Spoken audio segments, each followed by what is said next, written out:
Wow beautiful, ऐसा लग रहा है जैसे अभी हम चाइना में हैं। देखो ना, पूरा गोल्डन गोल्डन है तो ऐसा लग रहा है पूरा गोल्ड से बना है ना। बहुत अच्छा लग रहा है, ठंडी ठंडी हवाएं चल रही है। हेलो दोस्तों, आप सभी का बहुत बहुत स्वागत है मेरे चैनल पे। मैं आज जा रही हूँ ग्लोबल विपासना पगोड़ा। पगोड़ा आप बस, टैक्सी और ट्रेन इस 3 तरीके से जा सकते हैं। आपको बोरीवली वेस्ट तक की आपको ट्रेन पकड़नी है और बोरीवली वेस्ट स्टेशन पे उतरते ही आपको मिलेगा बस स्टॉप। बस स्टॉप से आपको 294 की बस पकड़नी है जो जाएगी गोराई खाड़ी तक, और वहां से आप ले सकते हैं फेरी। फेरी के टिकट चार्जेस है वो पर पर्सन 40 रुपीज है, और 40 रुपीज यानी कि रिटर्न के 20 रुपीज, जाने के 20 रुपीज आने के आपको एक बार ही पे करने हैं। मेरा घर जो है वो पगोड़ा से काफी दूर है। टैक्सी के मिनिमम चार्जेस हैं वो 400 से 500 पकड़ के चलिए। ग्लोबल विपासना पगोड़ा का जो टाइमिंग है वो मॉर्निंग के 9 बजे से लेके शाम के 6:30 बजे तक है। पगोड़ा का जो मतलब है वो होता है धातु यानी कि अस्थियां, और गब यानी कि गर्भ, यानी कि गर्भ में रखी हुई अस्थियां। पगोड़ा के हॉल में करीबन 8000 लोग एक साथ मेडिटेशन कर सकते हैं, जो कि 61,300 वर्ग फीट में फैला ये पगोड़ा की जो छत है वो 325 फीट ऊंची है। यानी कि बुद्ध के जो अवशेष हैं वो वहां पे रखे गए होते हैं, और जिस स्थान पर बुद्ध से जुड़े अवशेष रखे होते हैं उन्हें ही कहा जाता है पगोड़ा। यहाँ पर एक बुद्ध की लंबी प्रतिमा भी रखी गई है जिसे खासकर संगे मरमर के पत्थरों से बनाया गया है, और इसका जो आकार है वो म्यांमार के श्वेतागोन पगोड़ा से प्रेरित है। महाराष्ट्र के पगोड़ा का निर्माण जो है वो वर्ष 2000 में प्रारंभ हुआ था, और पगोड़ा का उद्घाटन 8 फरवरी 2009 को भारत की तत्कालीन राष्ट्रपति प्रतिभा पाटिल के हाथों से किया गया था। गुंबद की नींव बेसाल से बनी है, जबकि जो पत्थर है वो राजस्थान से लाए गए थे, उसको बलुआ पत्थर कहते हैं।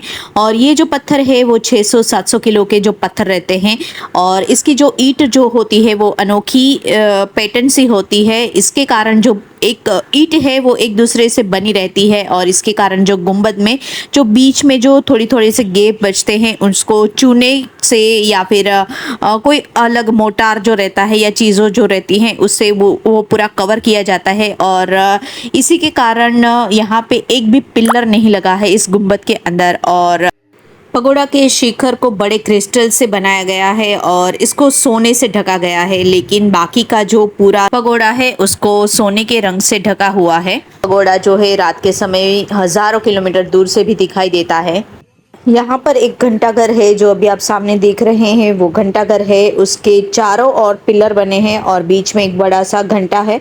इसमें एक बड़ी सी रस्सी बंधी हुई है। इस रस्सी को खींच के आप इस घंटे को बजा सकते हैं, और इस घंटे को बजाने का मतलब यही होता है कि चारों ओर प्रेम और करुणा जो है वो फैले।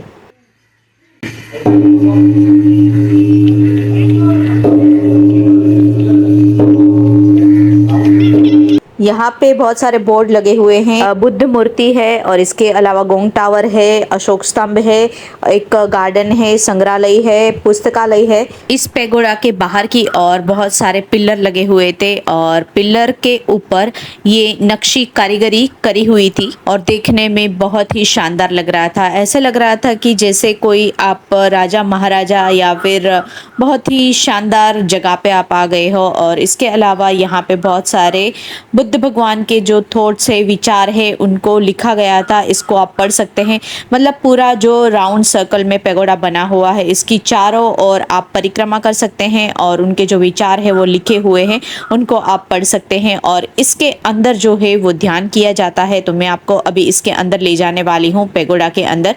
लेकिन उसके पहले मैं आपको दिखा दूं कि यहाँ पे ऊपर की साइड पे ये पैटर्न बनी हुई थी। ये आपको म्यांमार के श्वेतागोन पेगोड़ा की याद जरूर दिला देगी। यहाँ का जो ये पेगोड़ा है बहुत ही शानदार है। इसके अलावा यहाँ पे 5 मूर्तियां रखी हुई है।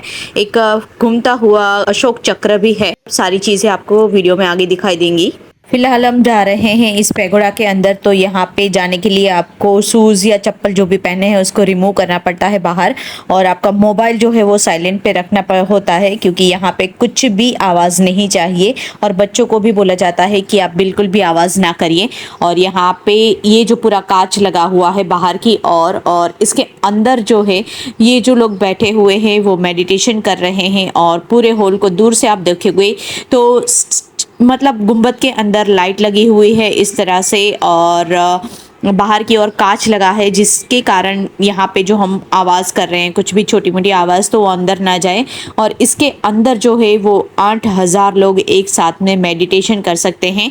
और इस बीच में यहाँ पे ये जो आप लगा हुआ है, ये सर्कल लगा हुआ है, इसके अंदर निर्माण सामग्री और कुछ अवशेष रखे हुए होते हैं, ऐसा मैंने पढ़ा था। अगर हम जापानीज पेगोडा की बात करें तो वो 5 मंजिला होते हैं और इसका एक मतलब होता है कि क्रमशः जो बने हुए होते हैं, यानी कि पृथ्वी, जल, अग्नि, वायु और शून्य, इस तरह पूरे ब्रह्मांड के प्रतिनिधित्व को ये दर्शाता है जापानीज पेगोडा। लेकिन यहाँ पे ये जो पेगोडा बना है वो गुम्बद आकार का पेगोडा बना हुआ है और उसका भी एक मतलब होता है पर्वतों के प्रतीक पर आधारित, यानी कि संतों और राजा और महाराजा के जो अवशेष होते थे वो पुराने जमाने में इस पेगोडा के अंदर रखे जाते थे। यहाँ पर रखा हुआ दम चक्र पवन की मदद से खुद ही रोटेट होता रहता है और इसके बाजू के स्थान पर वहाँ पे 5 मूर्तियां बनी हुई है और इसके ऊपर श्लोक लिखे हुए हैं। यहाँ पर श्री सत्यनारायण गोयका एवं श्रीमती इलायची देवी के स्टेच्यूज भी रखे हुए हैं और ये दोनों इस पेगोडा के फाउंडर हैं। इसके अलावा यहाँ पे अशोक स्तंभ भी रखा है, जो ये बड़े बड़े पेड़ के बीच में नहीं दिखाई दे रहा था, लेकिन ऊपर थोड़ा सा दिख रहा था, तो मैंने यहाँ पे जूम करके आपको दिखाया। और यहाँ पे और भी स्टेचू रखे हुए थे और ये जो पूरा आप देख रहे हैं वो गार्डन एरिया है। वहाँ पे झूले और स्लाइड वो सब है बच्चों के खेलने के लिए।